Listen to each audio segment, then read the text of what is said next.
যে অভিযোগ আমাদের বিরুদ্ধে করা হচ্ছে এটা হলো নিঃসন্দেহে একটা মিথ্যা ষড়যন্ত্র, উস্কানিমূলক প্রচারণা এবং জামাত ইসলামীর ভাবমূর্তি ক্ষুণ্ণ করার মতো প্রচারণার একটা অংশ আমি মনে করি।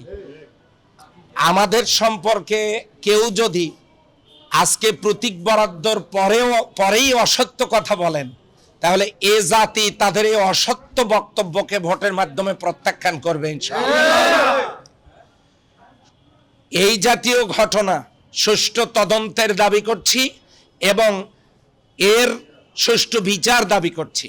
বাংলাদেশ জামাত ইসলামী অপপ্রচার, ষড়যন্ত্র এবং এই ধরনের উদ্দেশ্য প্রণোদিত কাজে এবং সংবাদে আস্থাশীল নয়, এগুলো ঘৃণা ভরে আমরা প্রত্যাখ্যান করি।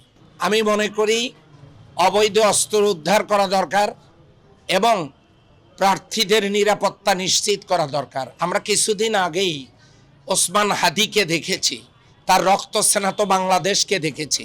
আমরা এমন একটা জায়গায় বসবাস করি, রংপুর ৬ পীরগঞ্জ আসনের এই জমিনটা শহীদ আবু সাইদের রক্ত দিয়ে ভেজা। কাজেই এই অবৈধ অস্ত্র উদ্ধার, আইন শৃঙ্খলা পরিস্থিতির উন্নয়ন এবং লেভেল প্লেইং ফিল্ড তৈরি করার জন্য আমি নির্বাচন কমিশনের প্রতি বিশেষভাবে অনুরোধ